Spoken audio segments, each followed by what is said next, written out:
Perfect. Look at Good. that. It's kind of like, I kind of miss your face on a screen. You know what I'm saying? Like, Oh, we used to have these you're regular meetings, and yours. now, like, I don't know what to do. I don't have any Jensen in my life anymore. I know. Your energy is so good. This is good. This is nice. Thanks. I try.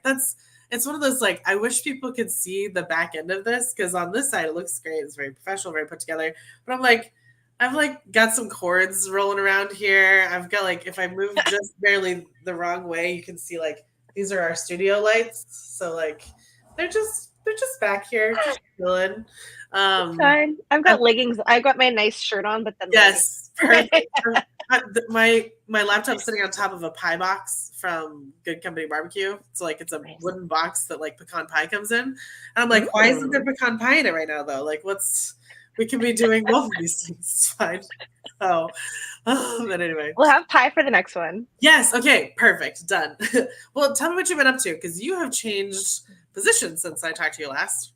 I have. I'm so happy. I'm turning 40 this year, and I'm the happiest I've ever been in my life because I finally quit working for other people, and it's great. And, like, thank you. No shade to my previous bosses who I still have really good relationships with, but, like, I've been in publishing, a marketer in publishing Yeah. for 18 years, so I'm getting close to that 20-year mark. And I was working for a hybrid called Wonderwell, which got acquired as an imprint of a larger company called Greenleaf, and I just took the opportunity to say I could keep climbing this ladder, and I was a marketing director before. I could climb higher and maybe go bounce back to another traditional publisher. And I thought, no, you're turning 40.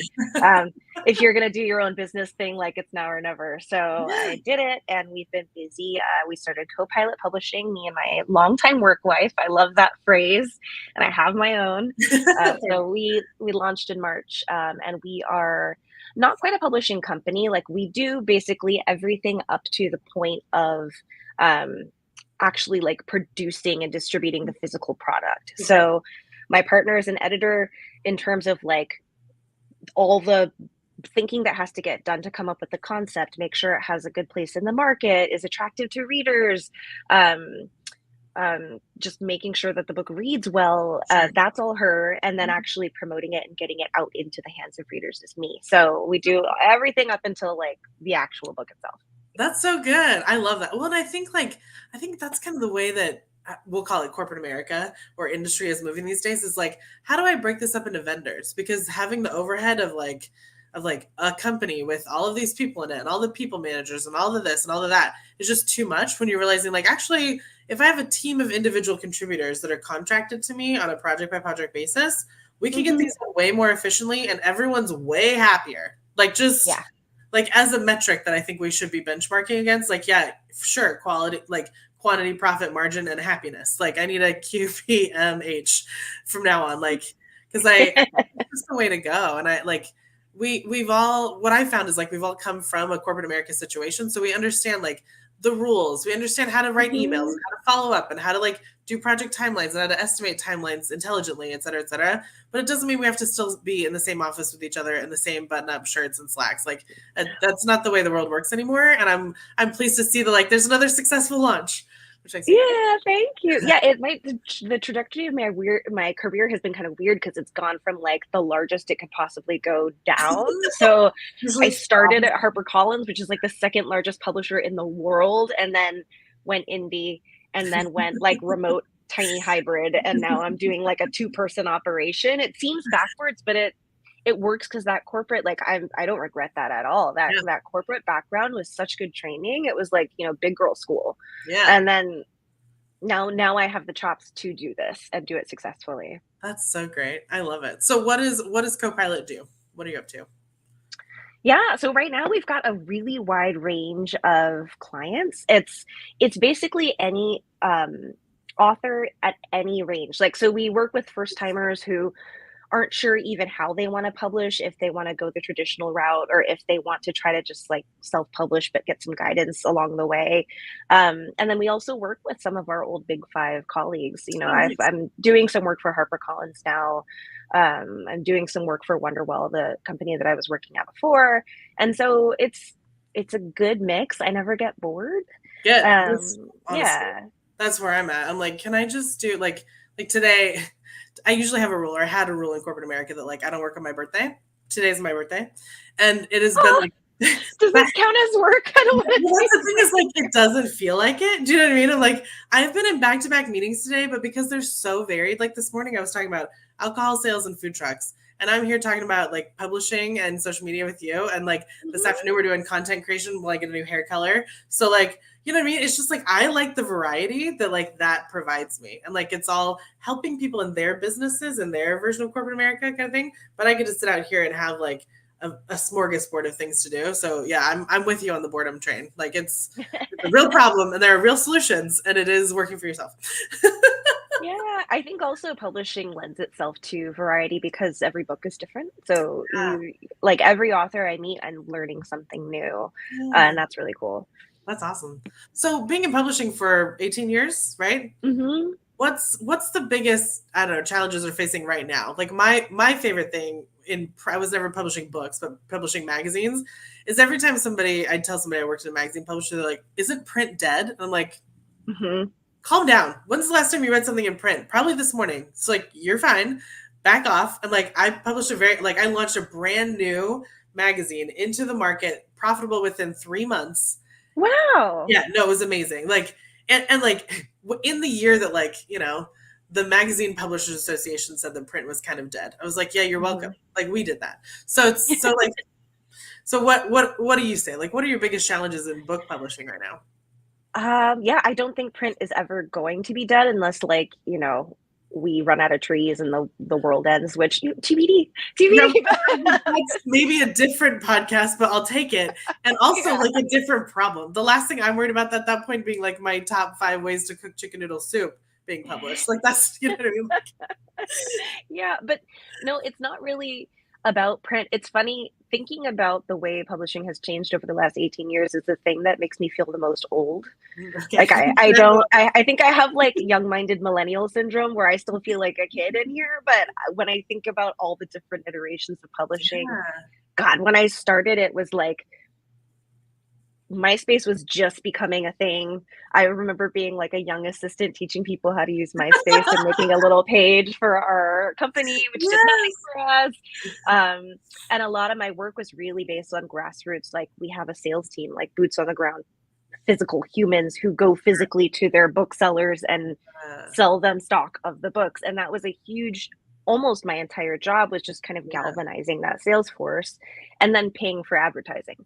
And then as the internet and social media became more and more prominent, there was this whole other avenue for authors to connect with readers. I think when you watch shows like Younger, or like, I can't think of other examples of like publishing in the media, you think of this like glitzy, glamorous world where it's all these gatekeepers to the literary, you know, Illuminati. And first of all, it's never been that glamorous. It was more glamorous back in the day, but like every rom-com where the lead is like a magazine editor and they're like, you know, they finally want to write something serious and like they have to do this big pitch. I'm like, are you kidding? That editor has been dying for you to write that content for 6 months. They're like, it's not a big enough deal to make a movie out of, is what I'm saying. Yeah, so, like, none of it works this way. And also, they always make the publishing people seem like they're really wealthy, and I'm like, we don't know the industry. I don't know what world you're living in.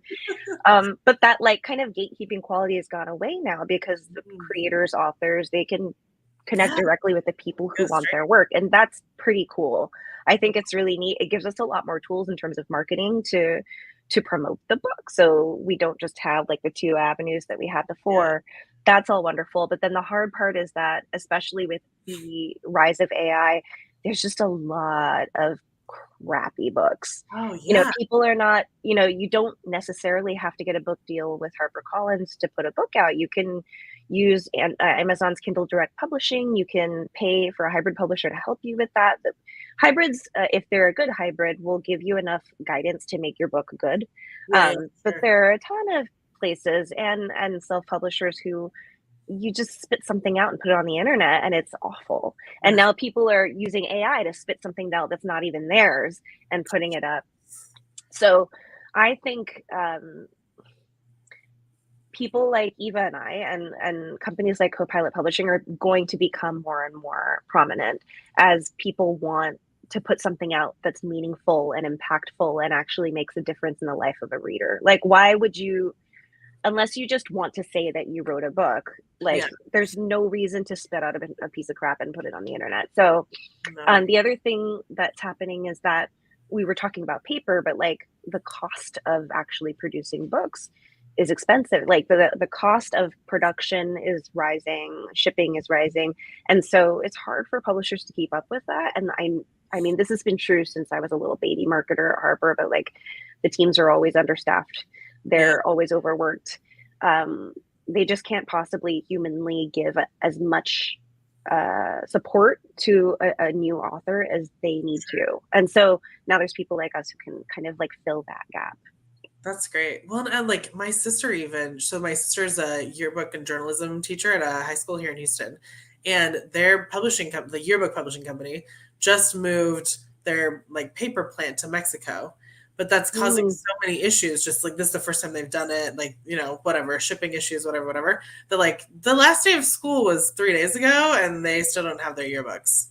Aww. Yeah, it's just like, oh, you there's one date you have to hit in publishing your books, and it's like the last week of school, and they blew it. So it's like it's causing lots of drama, is what it's causing, and it's just like so sad to see like a whole class of kids are kind of missing out on that situation because like the publisher didn't move fast enough or didn't anticipate things or whatever. And it's just so it's becoming one of those things. Like Lisette came to me and she asked, she's like, what are some other ways I can get kids their memories? And I was like, oh, that's a great question.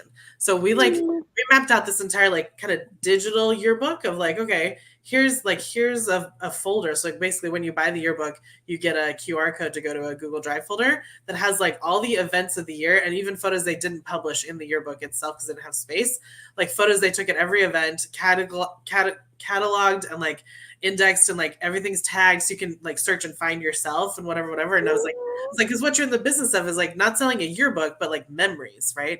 And I think that's so interesting to like be in the book publishing world. Like as an author, I'm selling an idea. I'm selling maybe access to myself in the way that I think about something. And so to have more platforms available to me is, I think, very useful. That's an evolution, but like I still think you can't do it without an actual physical book that means something. Like it has to be, the product has to be good. Like I don't know. Very few people know, but I think you know this because you know Holland and I, but like I told Holland when we started Ask Your Wife, like we're going to do an entire year's worth of content before we talk about it to anybody. And she's like, okay, why? And I was like, because we have to make sure it's good. We have to like make sure the process is good, that we can hit those deadlines, unlike the yearbook company, and make sure that we like know I can send it out to people and make sure that this advice works in different industries, that people have time to apply the advice and get back to us. And like, so it took a whole year of just like refining until we're like, okay, now it's good. And it took a whole team of people. Like they all know who they are. Bless them. They're suites to like junior managers across lots of industries, just telling us like what, like this worked for me, this didn't work for me, this worked for me, this didn't work for me. So it's almost like having 20 editors on our board. Wow. I'm so impressed. Yeah, that's the work I've been doing in the background. So we just like, so that we make sure that it's good. Because if it's good, it'll resonate and it'll move itself, right? And I'm sure that's the same with books. Like all the ship books that are out there, like you're gonna get the editors, and you know that it's dumb. You're like, I'm not gonna do this. The editors exist for a reason. They make the book better. I think Eva would say this if she was on with us, but a lot of authors, especially if you're a first-time author, you get so caught up in your head about this being your project and thinking so much about what you want. Oh, as a fly getting you. Yes, I know. I told you he'd come hang out with us.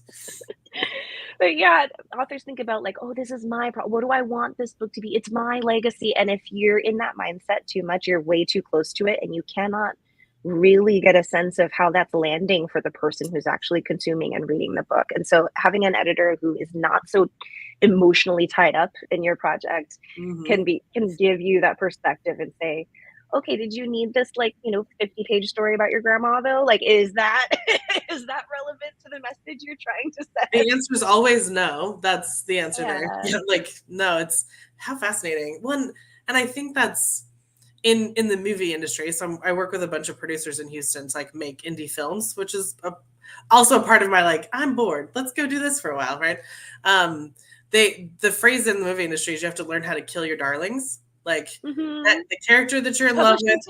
Yeah, the scene that you're in love with is literally not possible, and it's not helping. So like what we I use this example all the time, and I feel like you'll appreciate it because it comes from books. But like I watched a behind the scenes with what's his name? Oh gosh, I'm gonna forget it. Peter Jackson, who did Lord of the Rings. Oh, yeah. And like the question was asked, like, how did you decide? Like, of all the source material, how did you decide what to put in and what to take out? And he said, listen, if it didn't directly affect the ring, getting to Frodo and getting to Mordor, we had to cut it. So like the 20 million chapters on Tom Bombadil had to go. Sorry. Yeah. They were entertaining, but like, no. Like, I'm already asking people to watch a 3-hour movie with no intermission, which is the first time that was done in history. I cannot include Tom Bombadil and expect them to stay. So you've got to learn how to do that. Like, I love that you brought that up because I was like the biggest Lord of the Rings nerd when those came out. Those came out when I was like 15, 16. And we like my friends and I like put fake ivy leaves in our hair and dressed like elves and like went to the midnight premieres. Those were great. But like talking about movies, the director's cuts where it's like the things that they put back in are always, I don't like them as much as the one that went out because an editor went in and said, nope, we don't need all this fat. The one exception being Lord of the Rings, just because I couldn't get enough of Legolas, Orlando Bloom in that wig. Only in that wig. I like saw some interview with him recently. I don't know if he's like about to come out with something, but I've seen him around a little bit more on like TikTok and stuff. And I look at him, I'm like, you're not hot. Like, I don't know what was happening. I think it might've been the wig. Like, I'm like, it's just if I imagine you with blonde hair, that seems fine. Where like Lee Pace is hot himself, and then you add a wig and you're like, this is even better, frankly, but okay. Yeah, but Orlando Bloom, like, no, I need some long hair on you because it just is not working for me. I need you to be ethereal. Yeah, totally. That's so funny. Okay, so if I wanted to be an editor, like right now in this world, in this climate, like what's that gonna take for me? Like, oh God, I know. That's like, it's a hard question because publishing is a hard industry to work in. Like, I'm glad I did it. I don't know what else I would have done if I didn't land in it. And to be clear, I'm not an editor. I'm a marketer. But like, if you wanted to get into any department in the publishing industry, I think if you can get your foot in the door with a traditional big five, so we're talking like Penguin Random House, HarperCollins, what are the other three? Now I'm like blanking on who the other three are. But if you Google Big Five, yes, Hachette, and then I don't know. They've started like eating each other, so there's like becoming fewer and fewer. But if you can get your foot in the door, preferably with like an internship while you're still in school, that's the easiest way to break in, and those are the best places to learn how to do it well. Like those places have existed forever and ever and ever. They know their stuff, and you can just learn the ropes. And then I would say once you get in, learn as much as you can and then move around when you want to climb, because it's also, there's a lot of lifers. There's people like me who are just like, this is what I do. I'm never leaving, which makes it hard to climb. So jumping from company to company helps you climb that ladder a little faster.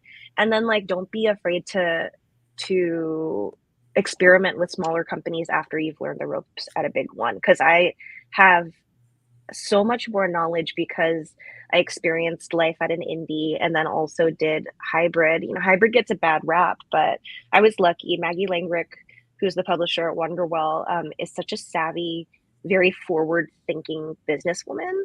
Yeah. And publishing, because it's so old, I always like compared it to a very big, impressive, but kind of rusty machine. It's been around for so long that they don't adapt to new technology very quickly, and they don't change very fast. But hybrids, like these little guys who are popping up doing publishing differently, they play a little bit more. And so Maggie just taught me so much about, I became such a better marketer because I jumped around and tried these other things. Yeah, I totally agree with you. Like I feel like there's some industries that have been doing that model for a long time. It's like finance. If you graduate in finance from anywhere, the first 2 years of your life are going to be on Wall Street. It's going to suck.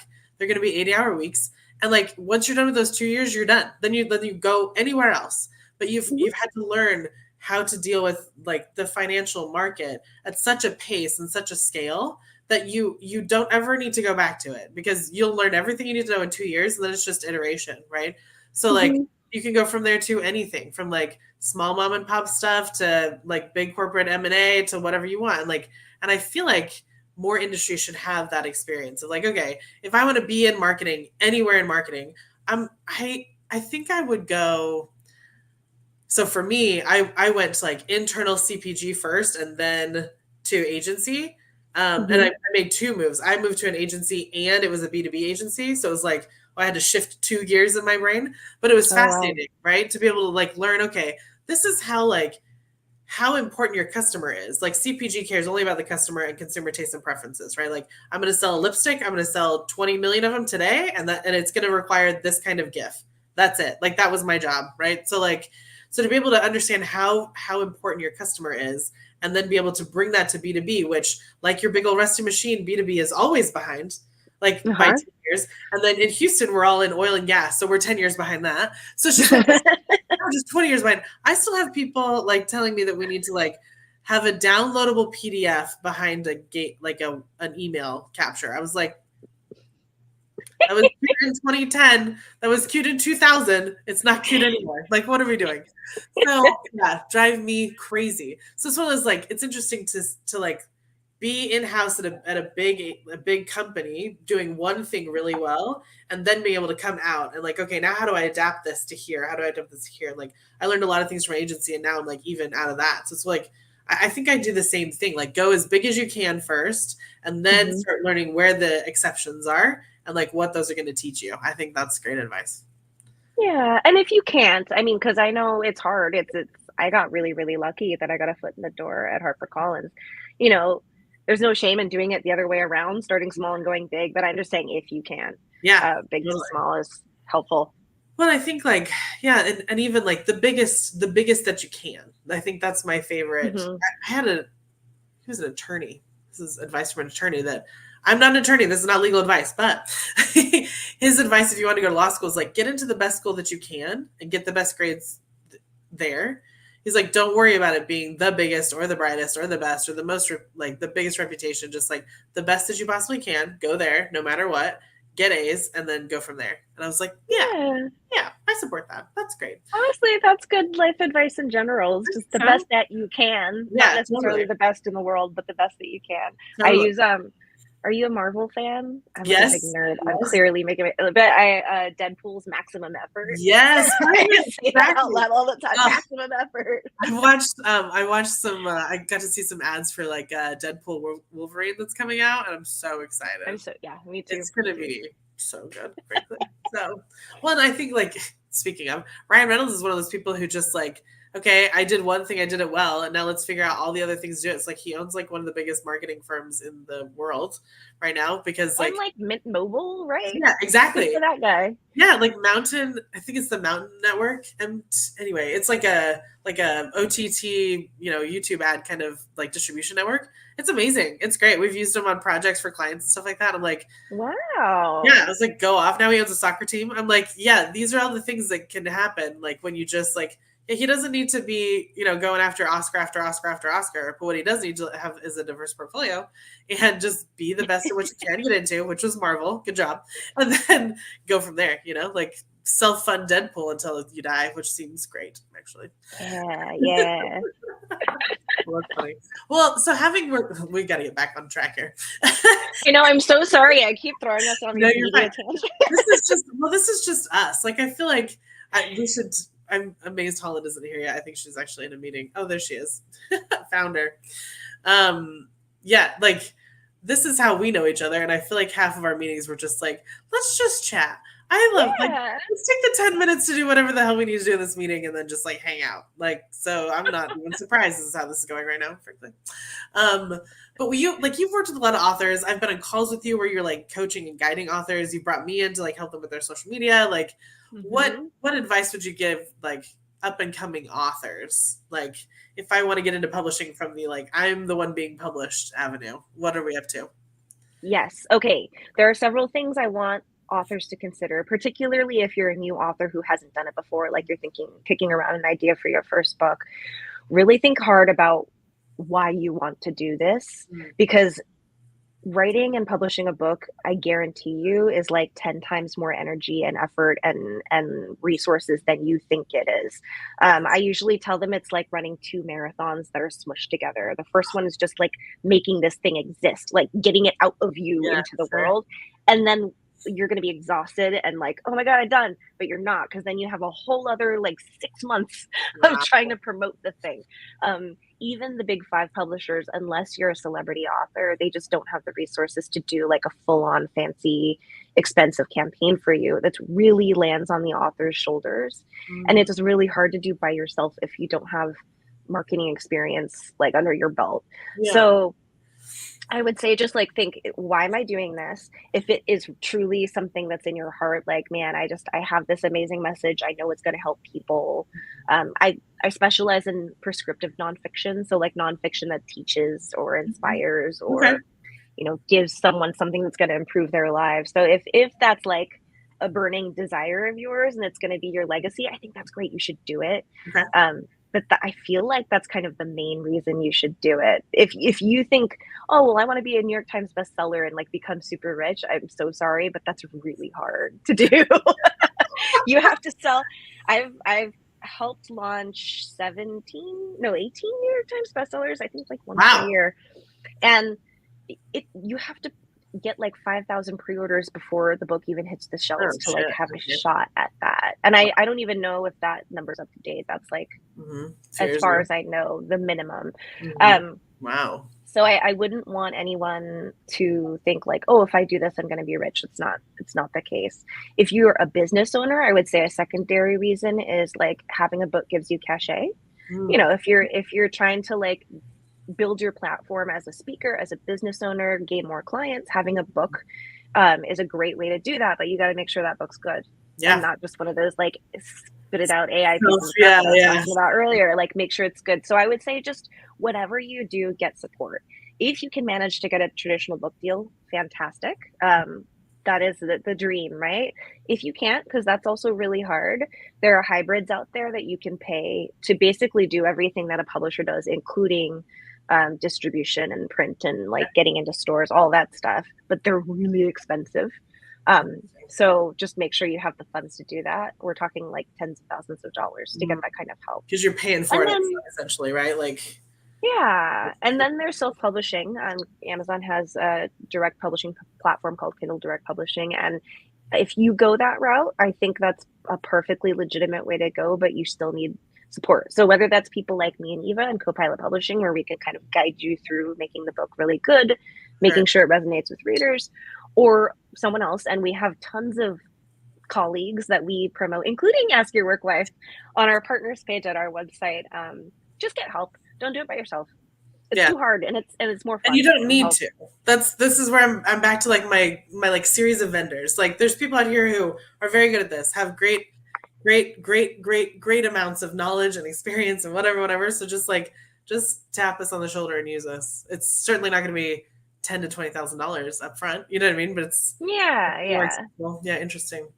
Yeah, I like, because that's what I see a lot of in like my space, in my industry, is just like people that like, you know, have happened upon something or like got a specific framework or something, or like they're trying to like, you know, be the next Gary Vee, be the next Seth Godin, be the next whoever, right? So like, oh, I need a book as a business card, right? Like I need this out here. And like for them, I feel like the content's not necessarily the problem, because it's a framework they're using. They've got lots of case studies. They've got lots of examples. Like I think this whole section of my bookshelf is like Atomic Habits and, you know, like messy middle, jobs to be done, like stuff that you know, like, okay, this is a formula that I've been practicing for 10 years and I now want it to be out in the world to teach other people. But I think the 2 marathons back to back was a perfect analogy, because I'm like, that's the first part. Like, okay, we got the content's good and it's out there, but like, what's next? Like, it's not just gonna like sell itself. Like we put it places. And like, I think it used to be that you could, you know, announce that your book was coming and tell me that it was in Barnes & Noble and people just go buy it. But now, like, who checks Barnes & Noble's website anymore? Nobody.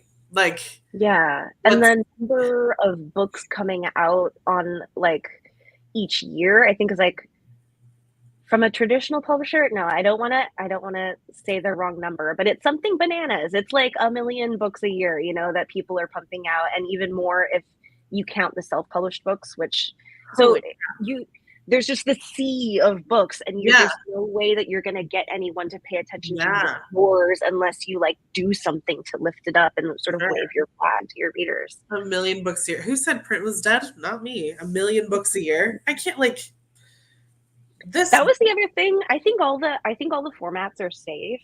Back when I was like at the beginning of my career, ebooks were still kind of relatively new-ish. Sure. And people were panicking, like, what are we going to do? How is this going to change our industry? What do Yeah, the yeah. finances look like if it all shifts that way? But it didn't really. Like, there was a kind of spike in ebook interest, and then it sort of leveled out. And I think it's comforting for me that there's always going to be this desire to hold a physical. I have so much like emotional attachment to that.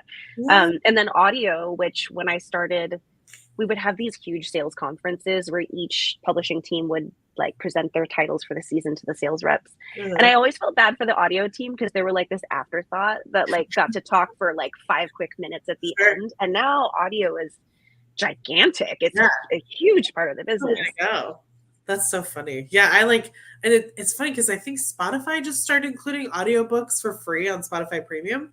So now I don't even have to go to like a different platform. It's just like in my Spotify, and I get to look at like, okay, do I want music, podcast, or audiobooks? And like they're all like everything I've ever looked for has been there. I'm like, oh, done. It's done it for me. That's fascinating. Well, like I'll show you this. This is my physical books. This bookshelf goes all the way down the wall. Ooh, I like it. And you've got glass on top. That's so fancy. This is from IKEA. There's just a lot of them. This is like the classic IKEA bookshelf, just like the one guy, but like there's 8 of them lined up and like anchored to the wall. And that's just the books that are here. Like there's like an ongoing joke on my Instagram of like, how many books does Vanessa really own? And there's like bets going out of like what's the final number we're going to get to kind of thing. And it's just so funny. It's just like to realize like, yeah, I have bought all of these books, maybe with the exception of like a couple over there that are like Nancy Drew and Hardy Boys that I grew up with. Every single one of these I've purchased in the last 10 years after which everybody decided print was dying. You know what I mean? And like all these changes were coming around and like physical books weren't a thing anymore. I'm like, no, they super are. So yeah. I have something fun for you. This is our friend Geeka. She says, congrats to you for launching 18 bestsellers. Ah, thank you. She's awesome. So what is any other thoughts on aspiring writers? Like we've gotten down to the why you want to do this, but like how? Yeah, are we talking like it's more like who? Like with so many different ways to publish, like are there formats that are better for different people? Like if I'm looking at like my buddies who are just like into this marketing framework stuff, is it more beneficial for them to do a physical book or like a audio book or like a social media play or like does the who matter or should you just be everywhere?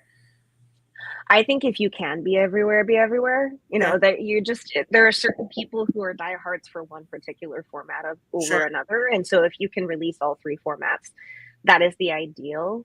But it's not always easy. And like producing an audiobook is a whole other project. You're in my territory. You're like, I need sound equipment.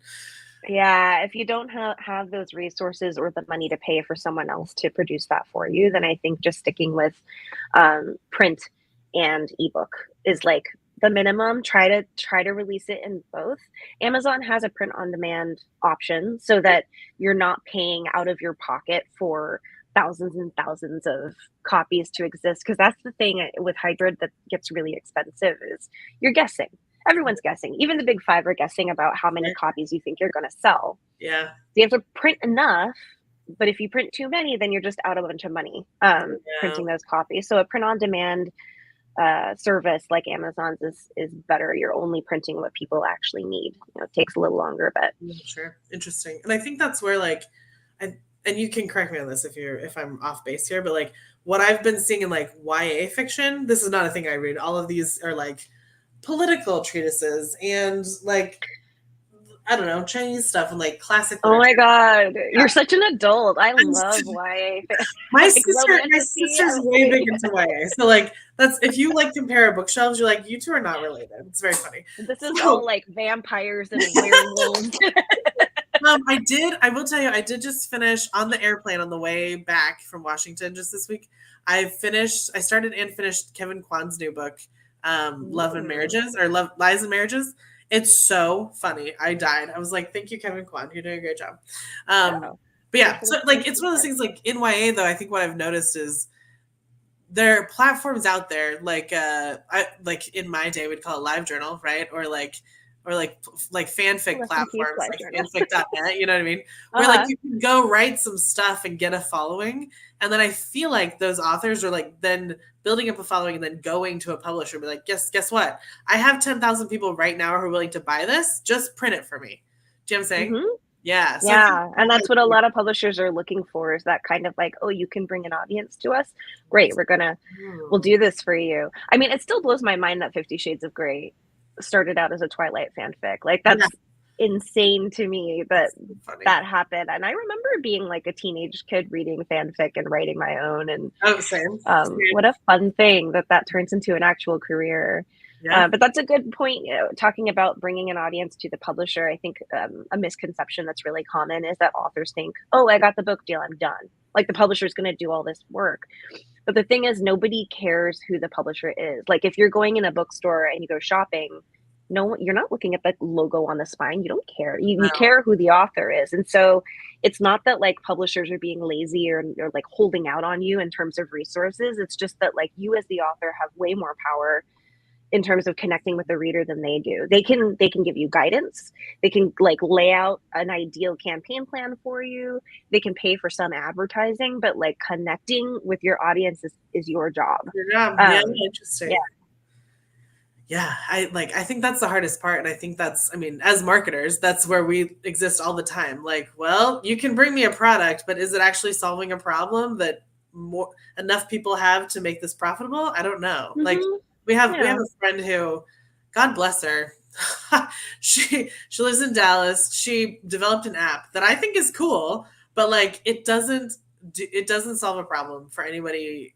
Like it doesn't solve a problem, period. Like it's cool. Mm-hmm. It's fun. I love hanging out with it, but like she cannot get it off the ground. And I see her trying. I will not name it because she will hate that I'm saying this about her, but like, it's not good. I'm like, and I tried to tell her this at the very beginning. I'm like, okay, but I know what it's doing for you. I know that you like to have an app. I know you want to talk about it. I know like it's this little like feather in your cap. It's a cool thing to you and it solves maybe your individual problem, but how many other people have this problem?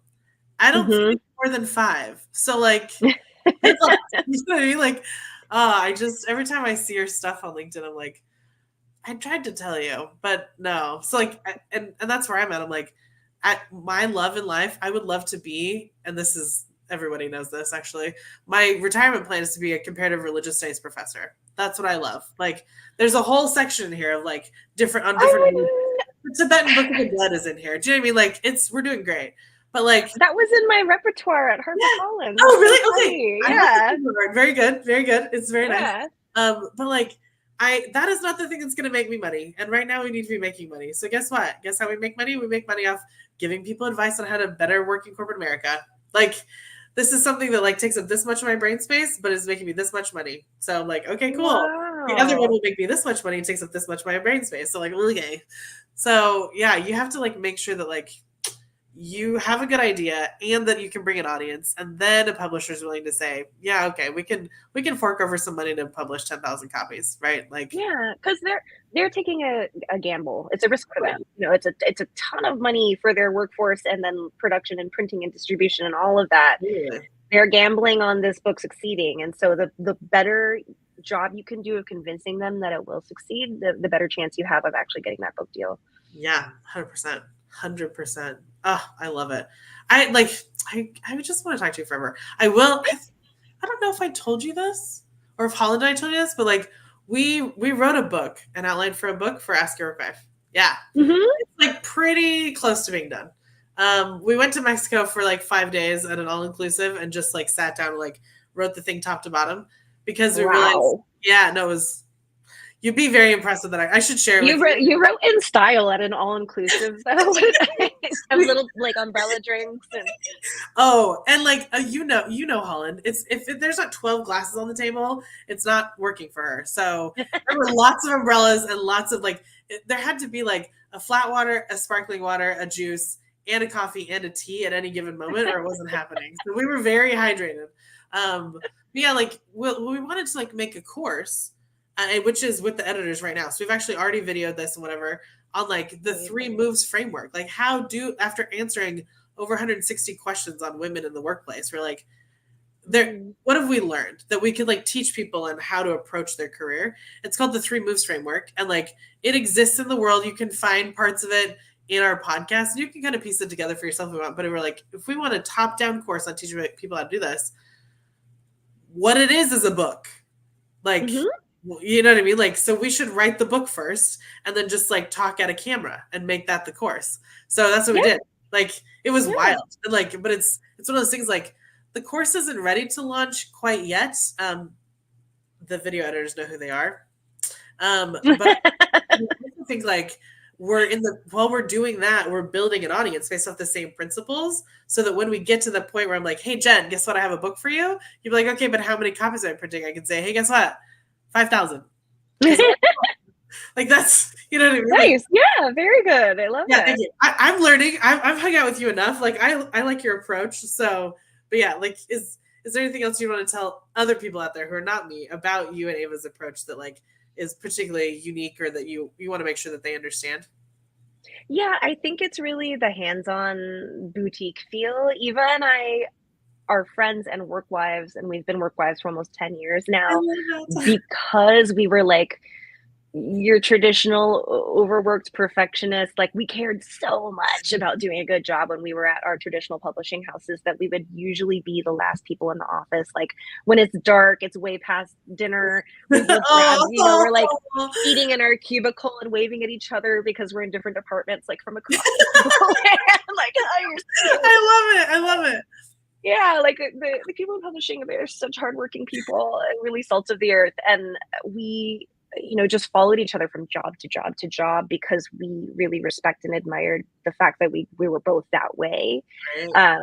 But we just got so burnt out doing that. We followed each other to like 3 different companies and then realized, God, we're chewed up. And it's not like we can stop working because there are bills to pay and we live in California where it's really expensive. So we thought, maybe we can do this our way, just the 2 of us. And now we get to really restrict our client list to just what we can handle and do like the best possible hand-holding job so that you're not just like one of 50 different authors in a season. You're like one of 5 that we're working with. Wow. We can really take all of that knowledge that we got from from the big 5 HarperCollins level to the like forward thinking future, hybrid. And so we have a lot, like we just know a lot about all the different publishing pathways, how they work, how to make your book good. We care, we want it to be good, how to connect with your audience. My big thing about my approach to marketing is making it not scary. I've had so many authors over the years say like, I'm just so scared. I'm so scared. Like it feels icky. It feels gross. I don't know how to promote myself. I don't want to sell. And just trying to make it fun for them, make it fun, make it feel like doable because it totally is. So it's like having a friend. It's like this, like I talk 100%. Yeah. Right now, like just together, but I happen to know how this industry works and how to get you to where you want to be. Well, I think we will, when you have a slot open up in your 5 clients, let us know. That might drive us to either Mexico again and to like further refine the writing or just like hand it to you and be like, here, you take it. So, well, I mean, I think we should still try to do a trade. We were talking about that. We didn't do the thing where we were like, how do we know each other? Oh yeah, at the end. We will do it now. Baja, this is great. But okay, so I know Vanessa and Holland because I hired them to help support my own social media feed when I was the director at Wonderwell. I was like so many smaller publishers, all of our team wore a million different hats. And so I was a director, but I was also like managing social media and managing client work, and then like managing the overall brand of the business. And So I don't know how you did it all, frankly. Like I really well, I did it because of you. Like you two helped me so much and kept me on track. And the things that you taught me about like this running the kind of all the different channels of social media, I use now for Copilot Publishing. It's funny, you were saying you had all these people sort of like gut check your content before you launch. And like basically my gut checking was like, okay, what would Vanessa do? And it worked out pretty well. But you know, we're speaking of like the way we handhold clients, we run we run a very luxurious in-person retreat in Southern California a year, where like especially if you're a first-time author, but you can be, you know, a veteran author too, if you want direct access to a marketer, a best-selling editor, and a publisher all at the same time. We get what takes months at a traditional publisher in terms of like figuring out what your book is, how to position it in the market, mapping out the table of contents, coming up with the title. We do all of that in like 4 days. It's pretty insane, very intense, but we pepper all of that intense brain work with like, and now we're going to do this cool, you know, relaxing thing, or we're going to have an amazing meal. We're going to go sit by the pool. And so it makes it very fun, very effective. And it's like a nice way to get away and just focus on creative work, which I think a lot of people struggle with because we're all working, right? Like creative work, we're all tied to our phones. Like that was the number one thing that Holland and I sorted out, is like, we have to go somewhere else where everything is taken care of to just like think deeply about every single process here. And like what, like it took a lot of prep work, but like those 4 days were just like unmatched in terms of like, we have nothing else to worry about because everything is taken care of. And we're just super focused. Like I think that's a game changer. Are you guys still doing those retreats? So we're doing the next one this fall. It starts in August. The retreat is like a 4-day thing, but then it's actually an 8-week program, because after we do all that intense brain work, we work with you to sort of like, you know, iron it out, make it really polished, so that by the end of it, you have basically the foundation of a good book proposal. So if you don't even have to keep working with us, you could like take that proposal out and try to pitch it to publishers.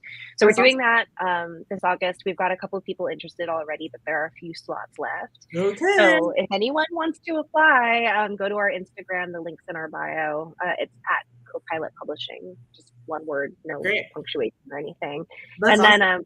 Then back to the original conversation was that, like, you know, at some point y'all should just come to the retreat and like do some nice social media, you know, photo and video capture for us as a treat. Sure. We can totally do that. We can 100% do that. I think Geeka might be going to your retreat, by the way.